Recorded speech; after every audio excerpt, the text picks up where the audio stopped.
It appears Tampon Tim's shady past and history with the CCP is coming back to haunt him, and Kamala Harris continues to struggle to appeal to black men. I wonder why.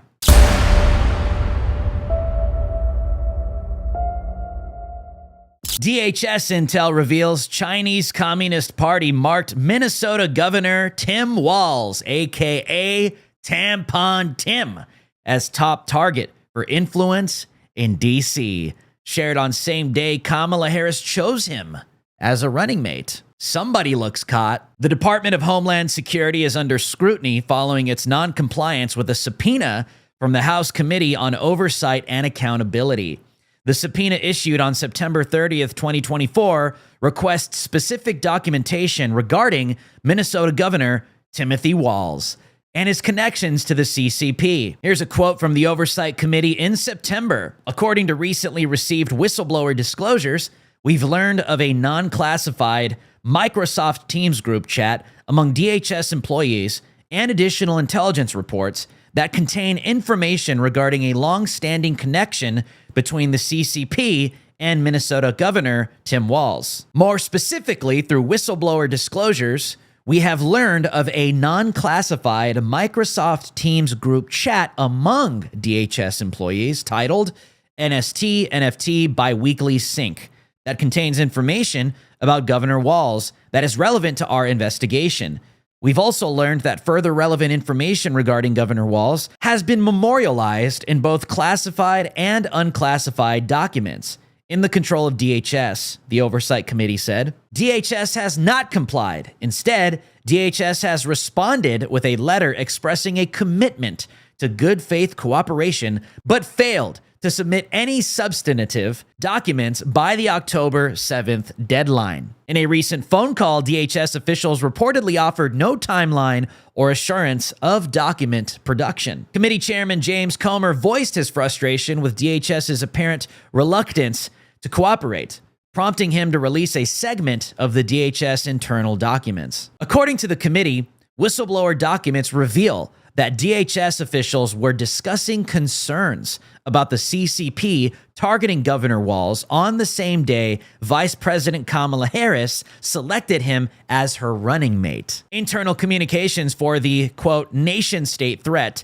National Functional Team indicate that the CCP marked Minnesota Governor Tim Walz as a primary target for influence in U.S. politics. A whistleblower has provided further information to the committee that indicates officials from DHS's Office of Intelligence and Analysis and Homeland Security investigations have been involved in the department's investigative and/or intelligence work connected with the CCP, the state of Minnesota, and Governor Tim Walz, continued Chairman Comer. Now, this is, of course, interesting because Tampon Tim Walz, who served in the National Guard for nearly 24 years, reportedly made nearly 30 trips to China between 1989 and 2005, many of which took place while he held a security clearance as part of his duties. Well, I don't think anybody is surprised by this.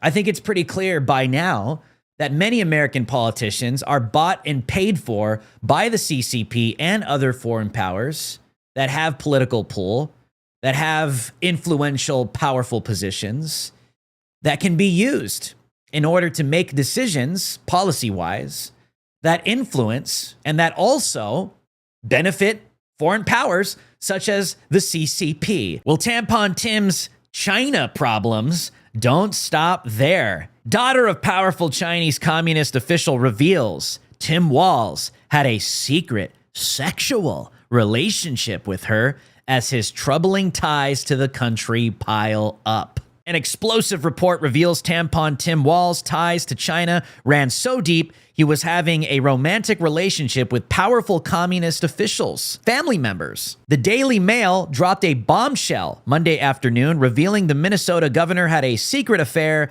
with the daughter of a high-ranking communist official during his 1989 teaching stint in China. 59-year-old Jenna Wang told the outlet Walz seduced her with gifts while at a #1 high school in Foshan, Guangdong province. At the time, Wang was an English language teacher at a #8 middle school, while Walz was on the staff of the nonprofit World Teach in China. Tim Walz had no interest in her other than to satisfy his sexual desires and told her she was more interested in a U.S. passport than marriage. Tim's behavior was very selfish, she continued.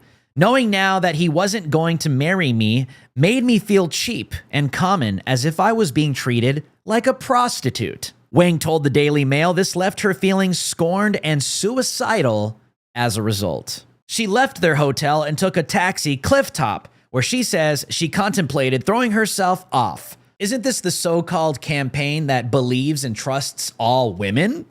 That's what we've been hearing from Tampon Tim.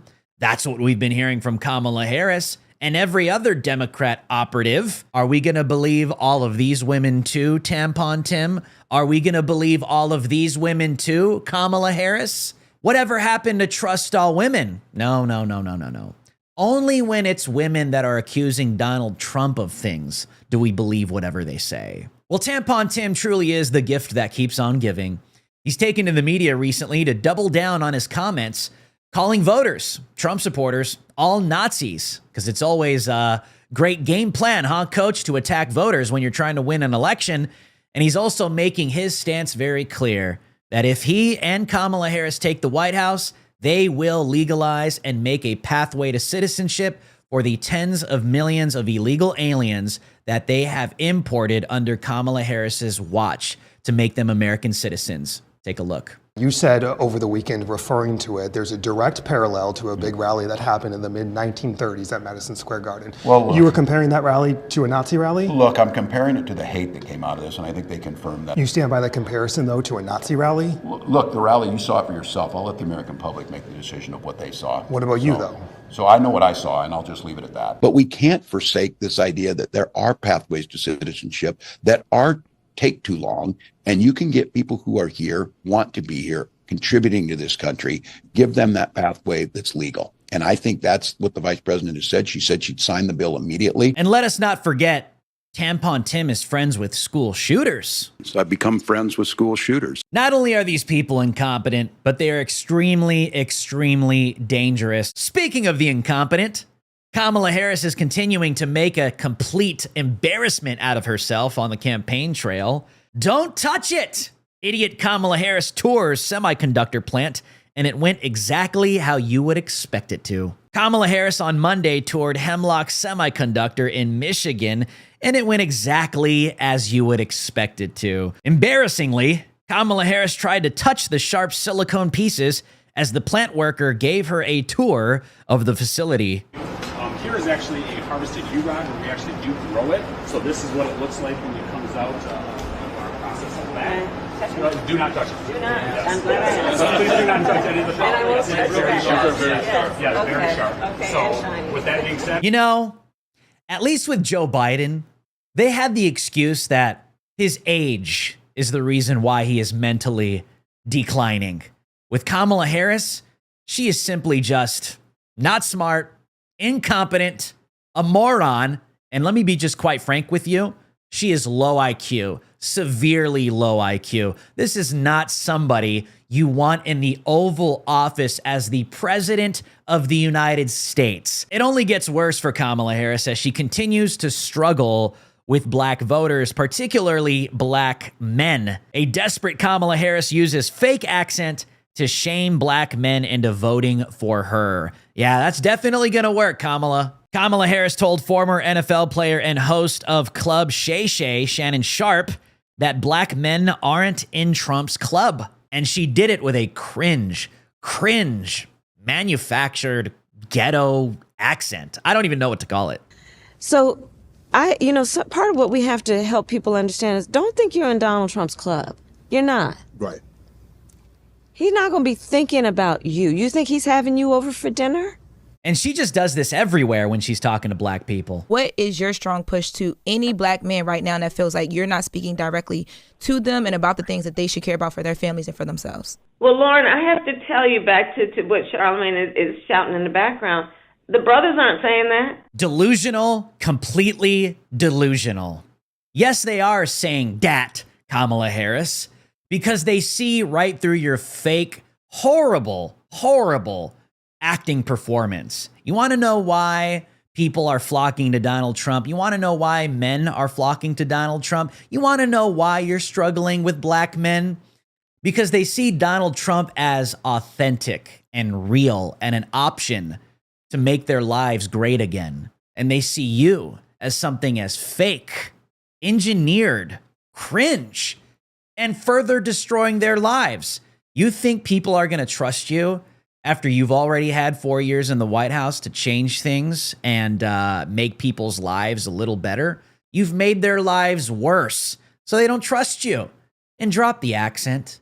It only makes you look more fake. My name is Drew Hernandez with the Gateway Pundit, and this has been On Watch with Drew Hernandez. I'll see you guys on the next one.